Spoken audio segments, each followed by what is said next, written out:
except for the dude who snitched. Um, and again, it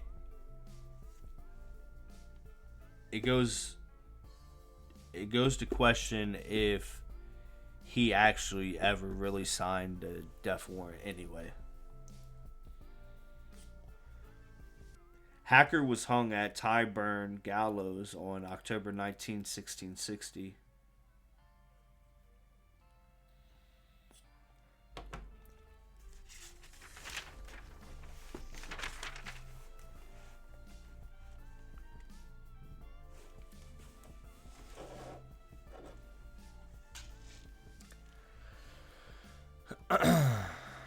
I read this yesterday. This warrant was signed by all the members who sat as judges upon his trial, and the most of whom witnessed the carrying out of the sentence. In the discharge of this important and delicate duty, the most reliable officers and the best disciplined troops were selected, which placed John Fenwick among the first of these in the army about London at that time. The religious status of John Fenwick during this period is doubtful and contradictory. While he was with the army, he became a convert to the opinions of George Fox, and by a certificate dated February 11th, 1649, he is shown to have been a member of the Independents and a denomination of Christians more Presbyterian than the Quaker. Be that as it may, he eventually adopted the principles and practices of Friends and adhered to them until his death. Many of the soldiers in the army of the Commonwealth regarded praying and psalm singing as consistent with carnal warfare, and believed that the sincere observance of the one added force and prowess to the other. Among the parliamentaries to any, we'll continue that in a second. George Fox, pretty much the father of the Quaker Friends, actually came to America a few times before Fenwick and before William Penn came to America. And he had obviously had a big hand in the Quakers colonizing Pennsylvania and New Jersey. He had a very, very, very close relationship with William Penn. William Penn and John Fenwick actually have a pretty interesting relationship with each other, as we'll discover over our research. Right now, it seems to me that they kind of had this relationship that went up and down with each other. There's different times where Fenwick felt like he was wronged by William Penn. The last 10 years of his life, he spent many of those years claiming that William Penn gypped him, robbed him out of what was his. But then by the time Fenwick dies, he leaves the guardianship of his grandsons in the care of William Penn. It's definitely a lot of back and forth.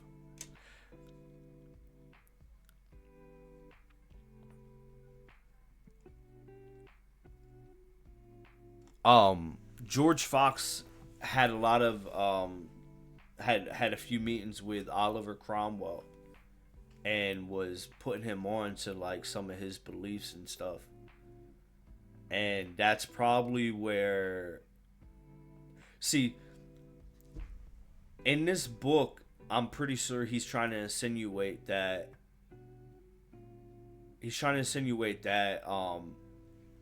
through these meetings that George Fox and Oliver Cromwell had with each other, and their conversations about the Friends and the Quakers, that's kind of where the inspiration came to John Fenwick, which is probably there's probably some truth to that, and that was probably the case for a lot of soldiers who converted to being a Quaker.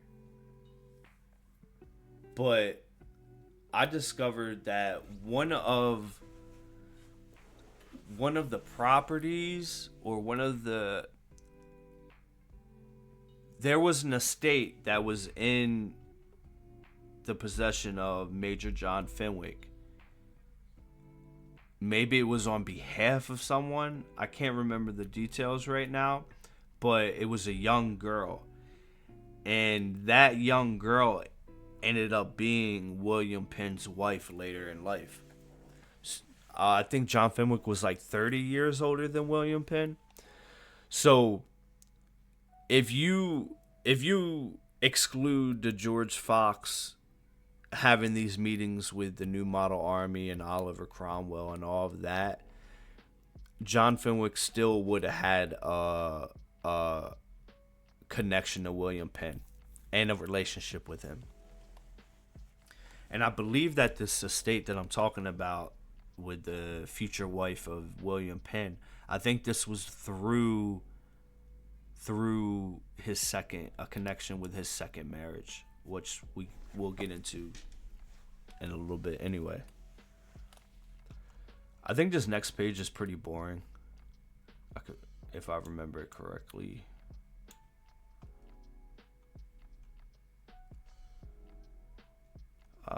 Important military undertaking, religious exhortations was a leading feature. Although the strictest discipline was enforced, yet the zealots in the army were allowed to proclaim their fanatical views and impress upon the soldiers that they were doing God's service.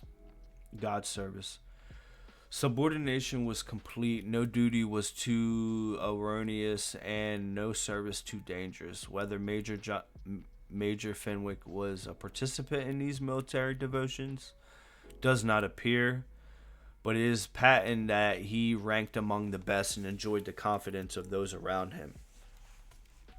No means are at hand to follow him through the protectorate to the restoration of the old regimen under Charles II in 1660. It is probable he held some civil position under the government for which his legal knowledge rendered him capable, but not of sufficient importance to make prominent his name. After the return of Charles, he doubtless accepted the act of indemnity and saved his person and estate from molestation. Okay. I wanted to say something about this.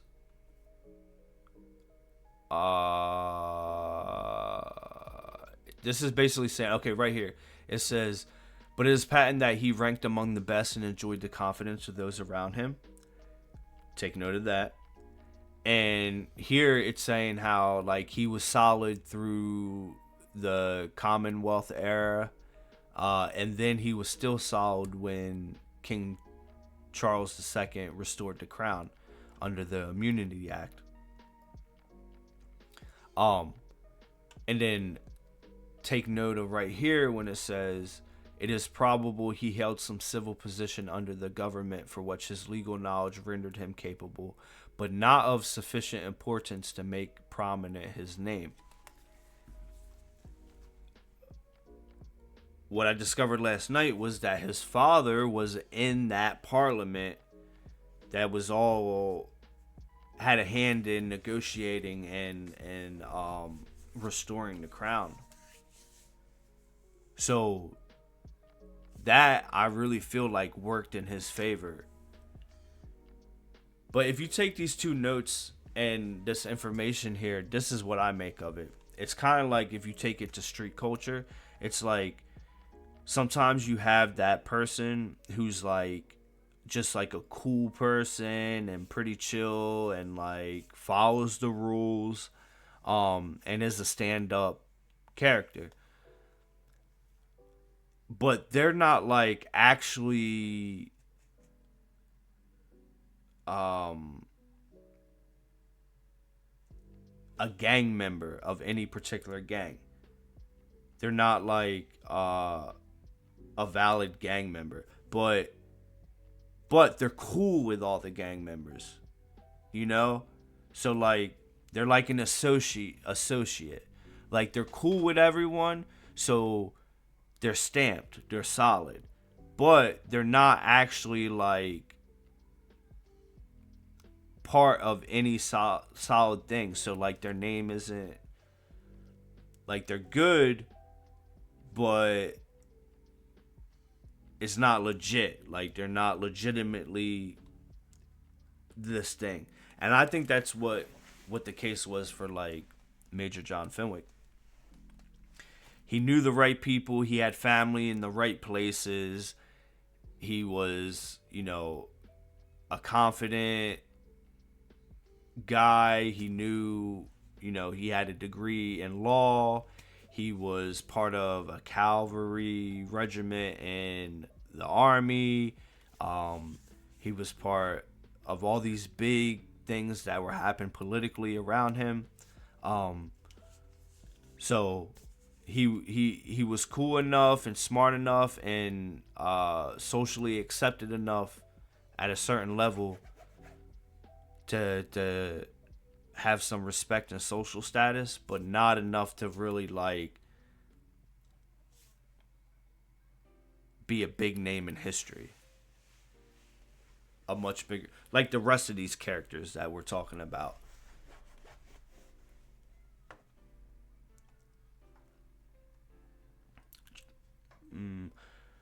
Tracing him to this time from an historical and genealogical standpoint, his career will now be considered in connection with the purchase of removal to and settlement in West New Jersey. It is proper here to say that his wife Elizabeth had deceased, leaving him 3 daughters, Elizabeth, Anne, and Priscilla. He subsequently, and before this period, married Mary Burdett, a blood relation of his own, as they were cousins to Edward and Sir Francis Burdett. By this marriage there was no issue. The tradition connected with his paternity and passed through so many generations, accepted by some and rejected by others, should be considered here. To say that he was not a half-brother to Charles II, King of England, would perhaps be assuming too much, although nothing appears to prove the affirmative of this assertion.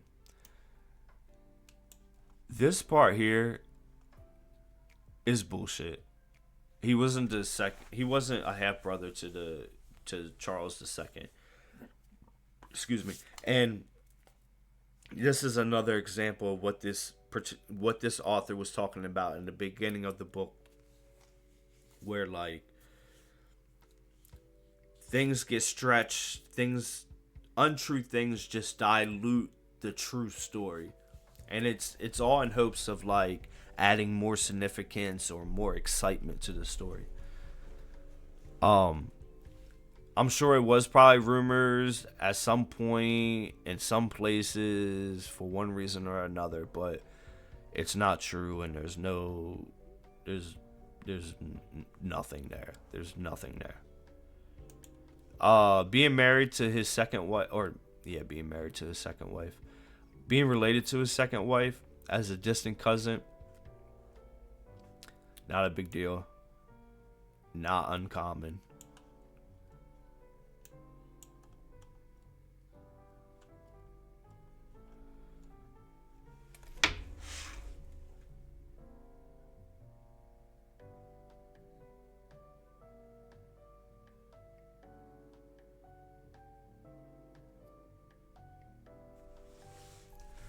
I want to, before I... Damn, I gotta like...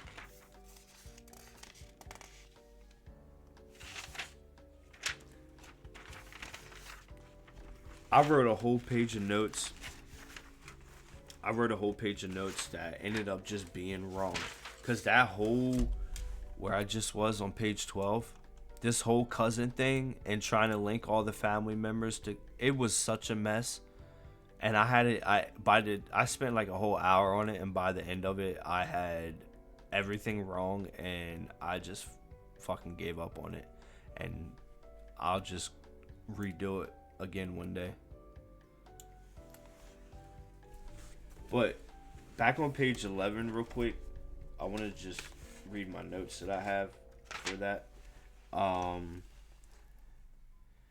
Let's see, at this point we can speculate that Fenwick was on the Presbyterian side kind of through the 30s and 40s and converted to independent during the war, and then Quaker after the war sometime in the 50s.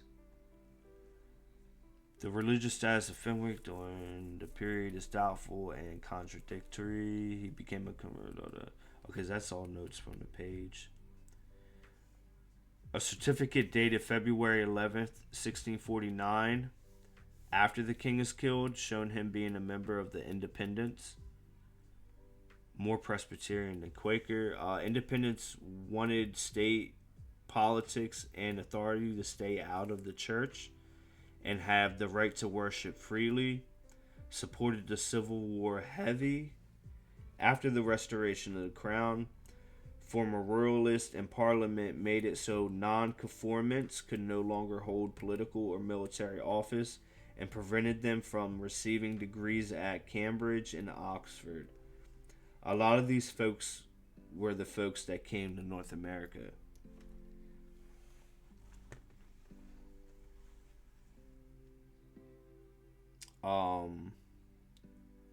I forget what it was. The Putney debates is actually where, and I discovered that on my own down a rabbit hole. I think this is where Fenwick actually met George Fox.